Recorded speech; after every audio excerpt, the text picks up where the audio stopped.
By the grace of our Lord, we're going to continue our lessons from the Old Testament as we do every Monday. We are reading from Samuel first. We're reading from chapter 30 and verse 21. Samuel first, chapter 30 and verse 21. Then David came to the 200 men who had been too exhausted to follow David, and who had been left at the brook of Besser. And they went out to meet David, and to meet the people who were with him. And when David came near to the people, he greeted them. Then all the wicked and worthless fellows among them, the men who had gone with David, said, "Because they did not go with us, we will not give them any of the spoil that we have recovered, except that each man may lead away his wife and children and depart." But David said, "You shall not do so, my brothers, with what the Lord has given us. He has preserved us and given into our hand the band that came against us. Who would listen to you in this matter? For as his share is who goes down into the battle, so shall his share be with who stays by the baggage. They shall share alike." And he made it a statute and a rule for Israel from that day forward to this day. When David came to Ziklag, he sent part of the spoil to his friends, the elders of Judah, saying, Here is a present for you from the spoil of the enemies of the Lord. It was for those in Bethel, in Ramoth of Negeb, in Jatir, in Aroer, in Siphmoth, in Eshtemoa, in Rakel, in the cities of the Jerahmeelites, and in the cities of the Kenites, in Homra, in Bor-Asa, in Atah, in Hebron, for all the places where David and his men had roamed. Now the Philistines were fighting against Israel, and the men of Israel fled before the Philistines, and fell slain on the Mount Gilboa. And the Philistines overtook Saul and his sons, and the Philistines struck down Jonathan and Abinadab and Malchi-Shua, the sons of Saul. The battle pressed hard against Saul, and the archers found him, and he was badly wounded by the archers. Then Saul said to his armor-bearer, "Draw your sword and thrust me through with it, lest these uncircumcised come and thrust me through and mistreat me." But his armor-bearer would not, for he feared greatly. Therefore Saul took his own sword and fell upon it. And when his armor-bearer saw that Saul was dead, he also fell upon his sword and died with him. Thus Saul died, and his 3 sons, and his armor-bearer, and all his men on the same day together. And when the men of Israel went on the other side of the valley, and those beyond the Jordan saw that the men of Israel had fled, and that Saul and his sons were dead, they abandoned their cities and fled, and the Philistines came and lived in them. The next day, when the Philistines came to strip the slain, they found Saul and his 3 sons fallen on Mount Gilboa. So they cut off his head, and stripped off his armor, and sent messengers throughout the land of the Philistines to carry the good news to the house of their idols and to the people. They put his armor in the temple of Ashtaroth, and they fastened his body to the wall of Beth-shan. But when the inhabitants of Jabesh Gilead heard that the Philistines had done to Saul, all the valiant men arose and went all night and took the body of Saul and the bodies of his sons, and went to the wall of Beth-shan. And they came to Jabesh and burned them there. And they took their bones and buried them under the tamarisk tree in Jabez and fasted 7 days. Amen. The end of Saul came with no mercy. And the main characteristic was for Saul was that he never repented. He never asked for mercy from God. That is the most important and most weird thing that happened to Saul. And because of that, he found no grace or mercy from God. Unlike that David, who was in Ziklag, he fought to be found in the armies of the Philistines so that he can then fight against the Philistines, but the Philistines told him to depart from the battlefield. And as we moving forward, we see there was a band that came and robbed the city of Ziklag and took all the wives and children of the men of David, and along with all the possessions. And when David, and I'm moving forward and quickly through the story, and when David came to the city with all his men, they saw the situation and they wept. But David now knows the great secret that we need to know as well. No matter what the situation in your life is, and we are going to be found in difficult situations, and there's no possibility for us not to get into such situations, all of us. And in these situations, know this, that these situations are allowed by God so that the tested people of His can be found and clarified,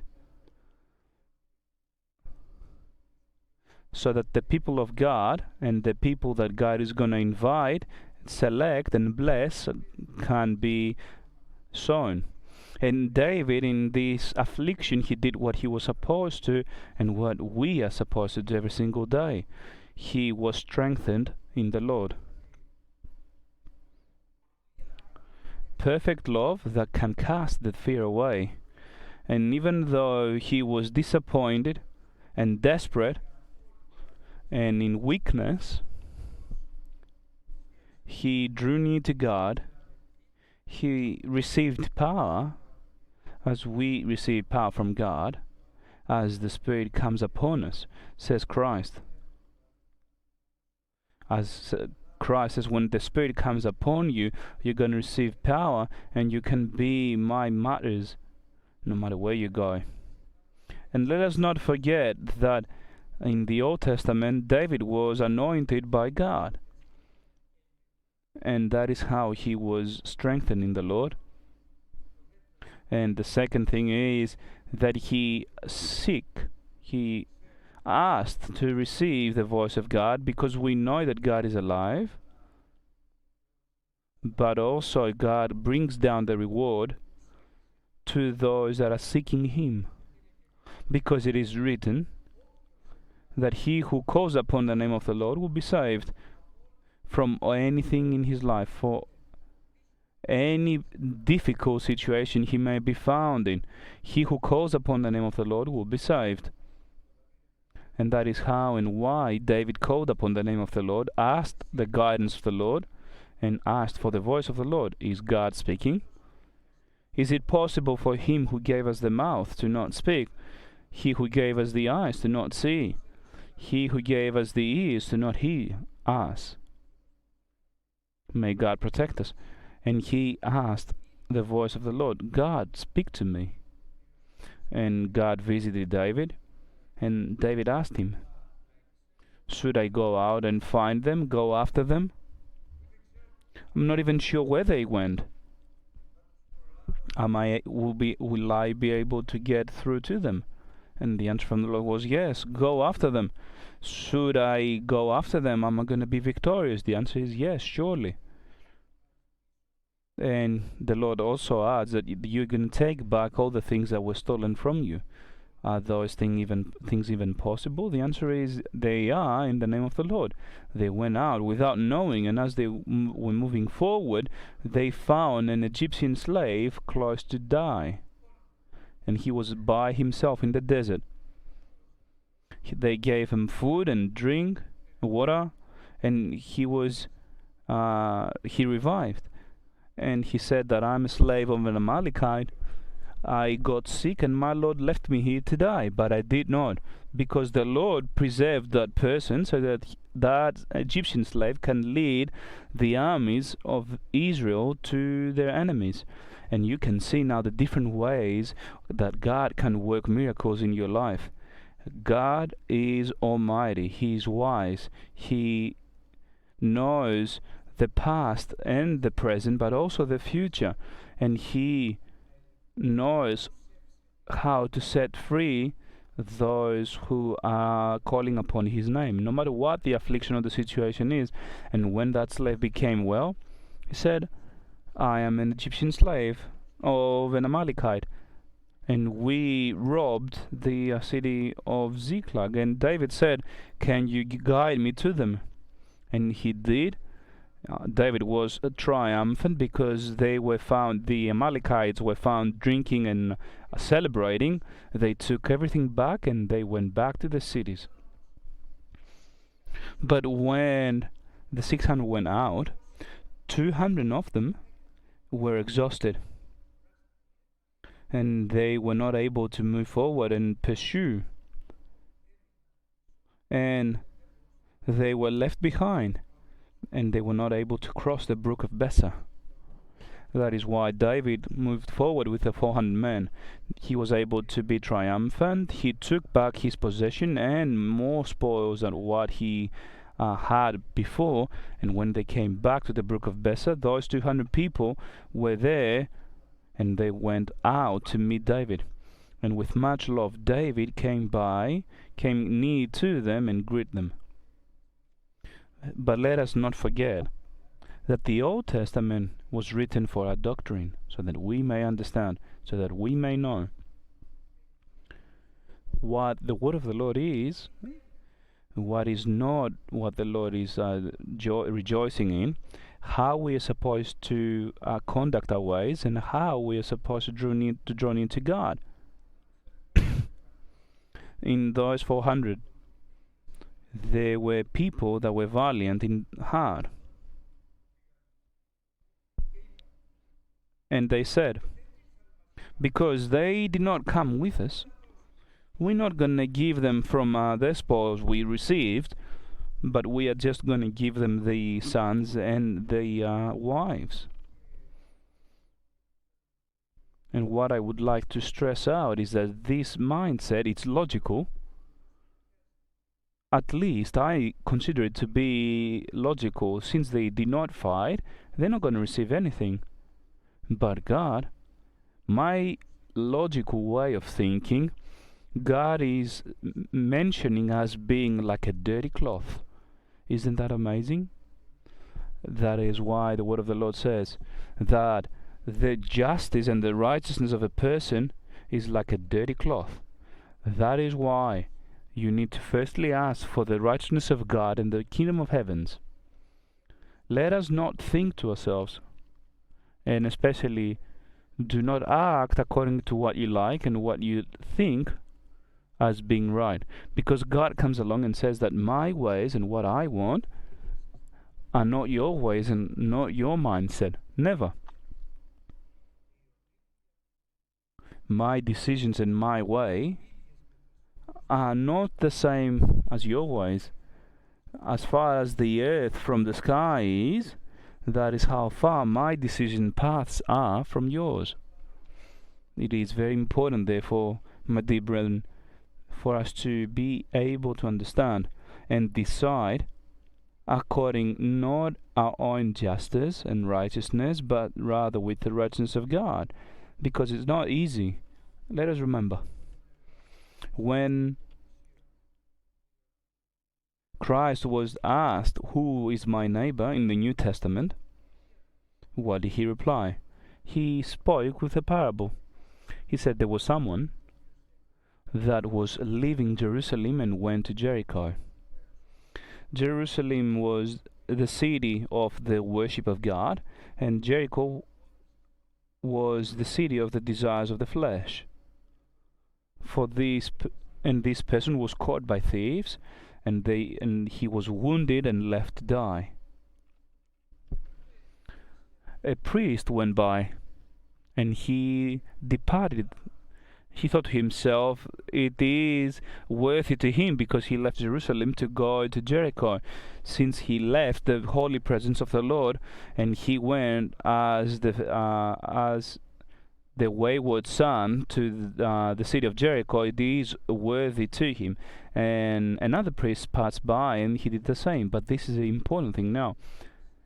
And a Samaritan walks by, who did not think with a logical way the other two did, but he showed mercy and compassion. And this is the righteousness of God, the compassion of the Lord. For you to be able to show compassion and to not think to your own self according to your own logical ways, only through love and compassion, because God is love. Only with love. He was able to treat him right, take him, wash off his wounds, put him on his donkey, and got him to a hotel. And when the morning came, he paid the hotelier, and he said that he use this money that I'm leaving you with to treat him right, and if you spend more than that, when I come back, I'm going to repay you. Now, for the two priests, we see the logical way and the logical mindset that God is not pleased with, but we also see the compassion shown by the Samaritan that God is rejoicing into. But there's also the example of a person who is right in front of the people but completely wrong in the eyes of God. Remember the parable of the wayward son. All of a sudden, the wayward son says to his father, give me my share of the possessions and I'm going to leave. And our God says that you need to ask and receive. Seek and you shall find. Knock and it shall be open to you. God will not say no when you ask for something from him. Didn't God know what his son had in his mind? He did. But he is not acting accordingly to what he sees in the future, but he is acting accordingly to what he sees in the present. And he sees now his son asking for something, and he received that amount, and he wasted that amount given to him in a country far away. And after all of these, there was famine, and he was then working as a slave, feeding pigs. And the owner of that business, let's say, was not even feeding him from the food that the pigs were eating, and he came to his senses. And this is the message today. Let us always come to our senses in front of the eyes of God and said, what am I doing here? What am I exactly accomplishing here? I'm not even allowed to eat from the food of the pigs. I'm dying. I'm dying because I'm not able to eat. I know what I'm supposed to do. I'm going to go back to the house of my father, something that Saul never did. And I'm going to go back to my father and say, I sinned in front of your eyes and heavens. I'm not worthy of being called your son. Please just make me as one of your servants. Because even the servants are at least eating bread and they're not dying from thirst or lack of food. But to his surprise, and our surprise, is that when he drew near, his father was waiting for him. How beautiful is that? And in other words, no matter what you do, that God is not pleased on, God is waiting for you to say, God, please forgive me. He's waiting for you because he loves you. And he's not just loving the good ones or the holy ones. He's loving those who are sinners. And how do I know it? because he sacrificed his own son for them. God says, the word of the Lord loved the world so much that he did not spare his only begotten son, and he gave him as a sacrifice for the sinners. And he was waiting now. The father was waiting for his son.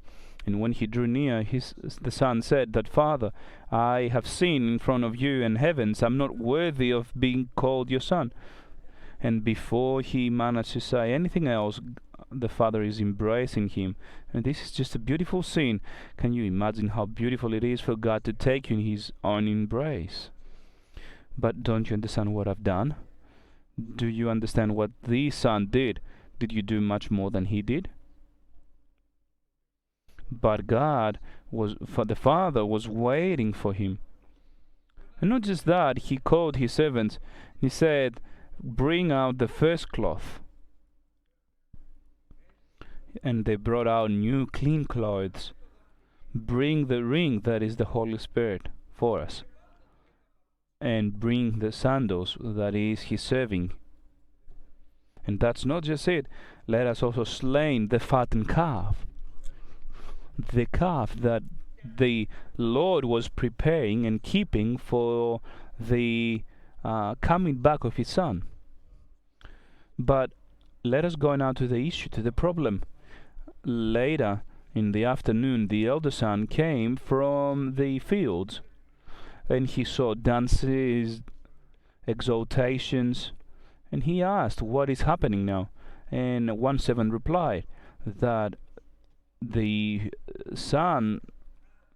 wayward son came back, and your father was pleased because he thought he was dead, and he was away and now found, and he also slain the fattened calf, and he lost his mind there.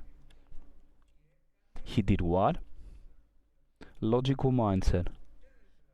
He didn't want to enter, and the father came out, said, come in please. Your brother came in. Don't you understand that your son, the elder son, said that he wasted your money away in a land far away? And this is the logical mindset of people. Wouldn't you just leave him alone? But your son, your brother came back, the father said. The logical mindset of the elder brother was that he was not even worthy of being accepted. As the same applies to our example, using the logical mindset and their own righteousness was the worst thing. Now the elder son was right. The wayward son wasted away all the properties of his father. And he even went as far as saying that I never disobeyed one of your commandments. I'm working in your fields every single day. And you never gave me a goat to enjoy with my friends. And for him, you slain the fattened calf. I'm not able to understand the way you're thinking. Exactly the same way that Saul did. He was not able to understand. He didn't have love or compassion. And why was that the case? Because he never came back to Christ with a broken heart and a humble spirit. To whom is God going to look upon with favor? Asks the word of the Lord. To whom is the Lord going to look upon with favor? And the answer is to the person that has a humble heart, to the person that has a broken heart, to the person that is trembling in the fear of the Lord, in the word of the Lord, and to the person that is seeking for the guidance of the Spirit. To this person, God is going to look upon with favor. He is not thinking to his own self that I know. He knows that he does not know. A broken heart, tender, not hardened, fearing the word of the Lord, trembling. He's not fearing people, but he's trembling the word of the Lord. Why? So that God may not throw down thunders on him, but that's not the case. But he's afraid of worrying and saddening the Lord. and I was not able to understand that specific verse. I was not able to understand what the word saddening means. Was not able to understand what fear of God actually means. What am I exactly fearing? Am I trembling that He's going to punish me? And one day I came back from my work, and I said to my wife that I'm going to just lay down for 15 minutes and I'm going to leave for the church. And I had 4 children, and they started screaming and dancing. And at one moment I heard my wife saying to the children, "Be quiet. Are you not scared of waking up your fathers? Are you not scared of saddening your dad?" And this is what we need to do. We do not want to sadden the person we love. Do you really want to sadden the person that you love? How much more should we be afraid of that when it comes to us not bringing joy to the Lord? Trembling the word of the Lord, so that we may not do something that is improper and be led astray from His love and depart from His presence without understanding, with the guidance of the Spirit, not knowing where I am supposed to go, not knowing what I'm supposed to do. Lord, please lead me in the way you want me to be. And this is the person that God is looking upon with favor. And David, with compassion, said, "What are you talking about? Your brothers? Are we going to leave them here without giving to them from the things that God has given to us?" And I explained very nicely, "You shall not do so," in verse 23, my brothers, "with what the Lord has given to us." Let us do what the Lord wants us to do from the things that He has given us. But let us also understand something else. What is that you have and you have not given, and God has not given them to you? There's always something good, but is there any way for anything good that you have done? Because everything that has been done in your life is from God of the lights. And I'm reading again. "Do not do so, my brothers, with what the Lord has given us." Second, He has preserved us and given into our hand the band that came against us. We are not supposed to do as we like. And we should always ask the Lord, are we not supposed to take under consideration His word? What is God willing? God says that you received freely, give away freely. The one who gives away with happiness, God is going to bless. God is going to bless you when you give, but God is also saddened when you receive only. And Apostle Paul says that it's very nice for you to give than to receive. And he who gives away to someone who's poor, he is loaning money to the Lord. And what you do with mercy, know that God is taking it as a loan to Him, and He's going to bring it back to you, this loan, let's say, with interest, and not an interest of the bank, but we are talking about eternal blessings. And that is how all peoples were now convinced of the word of David, and everyone was now able to believe these words. And from that moment on, this was made as a statute and a rule for Israel from that day forward. It's better for you to give than to receive, because he who gives with happiness, God is rejoicing into and looks upon with favor. And the same amount was given to the people that were in war and to the people that were remaining back in the baggage areas, the baggage. Because the war, when you win, you won it because God was able to help you. You're not able to win a war by yourself. No chance. If God, therefore, is able to help you, aren't you supposed to help others? Because if you don't, then God is not going to help you as well. Let us know that this is a spiritual law. For God to help you out, you need to have a heart that is always ready to help out. And I'm not just speaking about economical issues. Apostle Paul says that we are given, assigned to this, to show compassion to those in need, to strengthen the weak, and to provide foundation to the one who are ready to fall.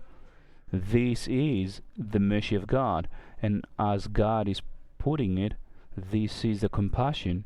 Apostle Paul says that with the compassion that we have received, we are now able to show compassion to others. And as God has shown compassion to us, we are supposed to show compassion to others, so that God may continue on showing compassion to us. And as God is strengthening us, we are supposed to strengthen others, so that God may continue on strengthening us. And as God is providing foundation to us, we are supposed to do the same for our brothers, so that God may continue on bringing strengthens in our lives. And God is bringing down the rewards. He is not unjust. He is not going to forget. He is not unjust to forget your work, the work of your faith, and the affliction of your love, and the struggle of your love that you have shown as you have served, and you continue on serving the children of God. And this is very nice indeed. And at the end of all days, this is what the Lord is going to say: "Come, the blessed of my Father, come to me and inherit eternal life that has been prepared for you." Why, O Lord? Why us and not them? Because I was hungry and you gave me something to eat. I was thirsty and you gave me something to drink. I was in prison and you came to visit. I was sick and you came to me. And these people are going to ask, when did we do that, O Lord? We never saw you hungry or thirsty. And the answer is, because you have done so to one of the least of your brothers, you've done it to me. Do you understand how important it is for a person to have just that one characteristic? Compassion and mercy. For you to show compassion and give out mercy to your brothers, to not run away, to not say, "I'm not giving to you." Why? Because you did not give to me. We are supposed to always give out, and we are supposed to do so because our hearts is full with love that is given to us by God. And not just that, David continues on to give to all, to those in Bethel, Ramoth, and all the places where David and his men had roamed, because the blessing has no ending. And the more you give from the blessing you have received, the more God is going to give to you from his blessings. But now let us visit Saul. An amazing story. The fight went out, the war broke out, and the Israelites fled before the Philistines and fell slain on Mount Gilboa. And the Philistines were able to kill Jonathan and Abinadab and Malchishua.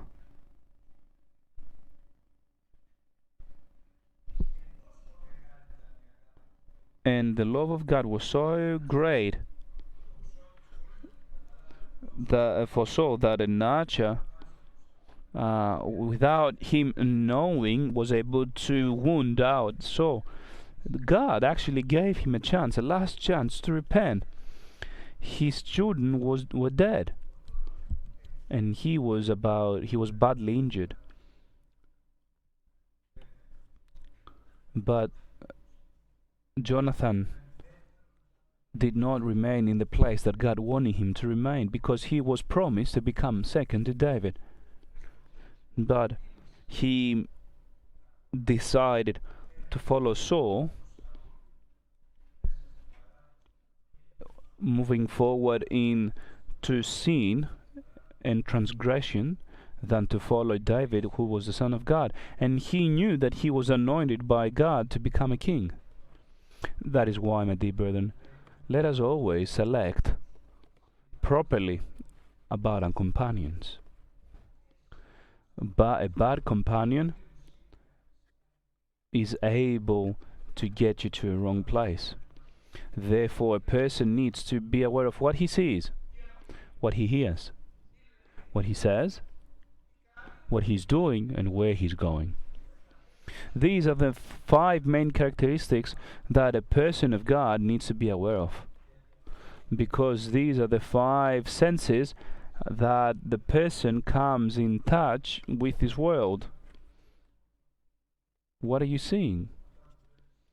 Are those things that you are seeing building you up or tearing you down? What are the things that you enjoy seeing? Is it sin or blessings? What are you exactly enjoying in seeing? What are you liking hearing? Exaltation, glory to God, or music of sin? Satanic music. What are you enjoying saying? Worshipping and speaking about God, or speaking about your sins? What are you liking doing with your hands? You need to hold up clean hands, says the word of the Lord. But what are you enjoying doing? What is right and good in front of the eyes of God, or the sins of people in this world? And at the end of all days, where are you enjoying going? Where the world is going? To where the desire of the flesh is, or coming to church, where the children of God are? Why church? Because the church is the house of God, if that church is the pillar and the foundation of truth. God therefore gave Saul a last chance to repent, and he knew that death was near, and he didn't even think to call upon the name of the Lord.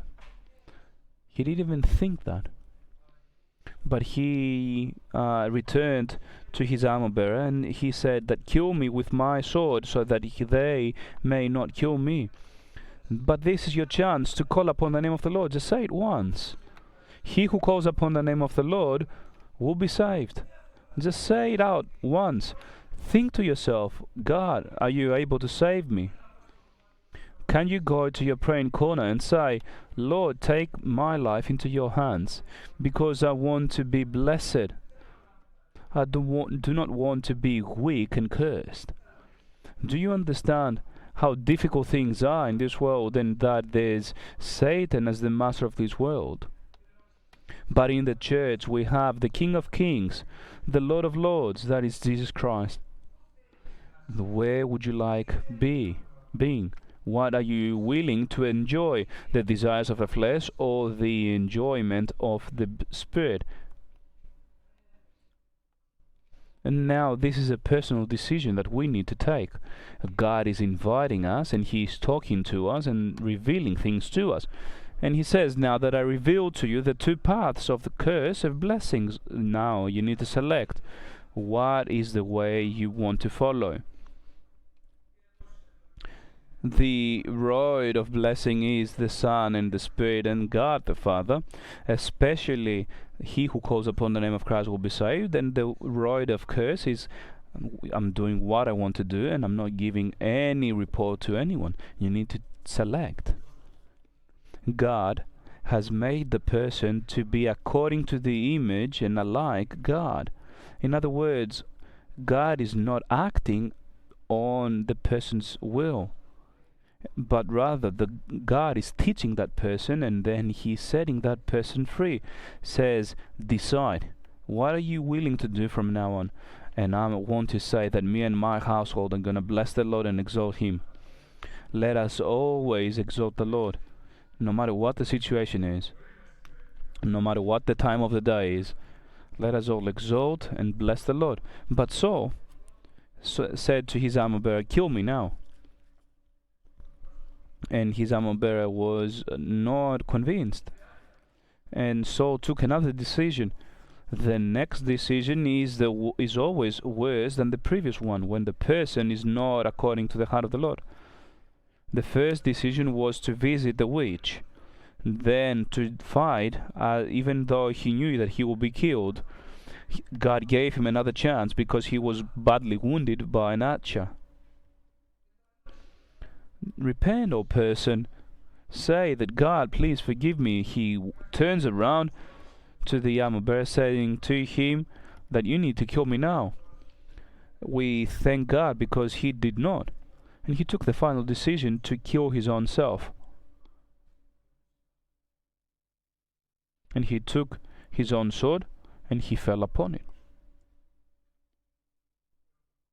And the armor bearer thought that he died, and he fell upon his own sword. But we are going to see next Monday that God gave him yet another chance, and he did not die yet. And he remained alive. But he did not repent. He did not understand. He did not call upon the name of the Lord. Even then, may God protect us. And the Philistines came, and we are going to see how Saul truly died. They found him dead, and his children too. They cut off his head and dressed him off his armor. And they were exalting the Ashtaroths. But they were not victorious. But Saul, rather, failed to be triumphant. The enemy is not winning. We are losing. Devil is not able to win because Christ is bigger and greater and stronger than the enemy, and whoever calls upon his name will be able to be triumphant. But the person is indeed failing because of his own decisions, and because the person is Trinitarian, he's losing when he's doing accordingly to the desires of the flesh, and according to the desires of the heart, and according to the maleficency of the spirit. He is not able to win the enemy. The enemy, rather, is not able to win over the person, but the person is losing when he is drifted away from the presence of God. This is the fear of God, and our fear as well, so that we may not lose the presence of God in our lives.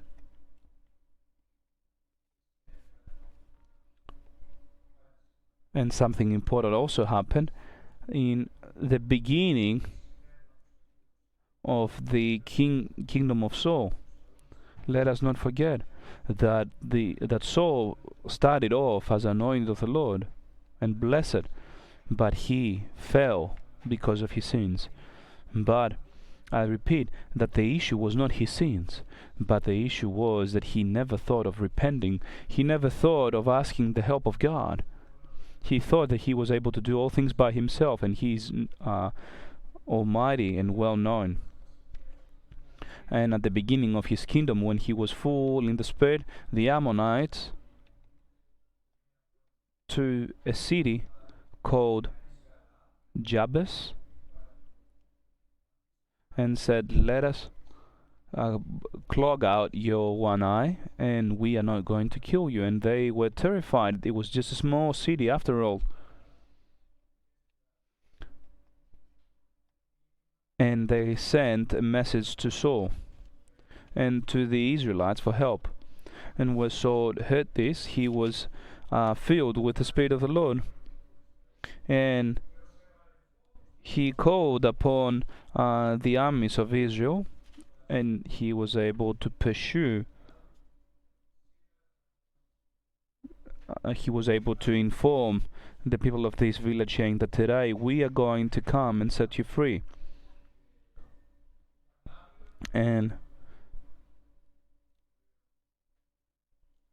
Early in the morning, Saul was able to go and fight against the Ammonites, and he was triumphant. Saul was then with the Lord because the Lord was with Saul. Saul never departed. God never departed Saul, but Saul departed God. Christ will never leave you, but be aware of not drifting away from God yourself. May God protect us, so that we may remain solid and steadfast, calling always upon the name of the Lord, so that God may always save us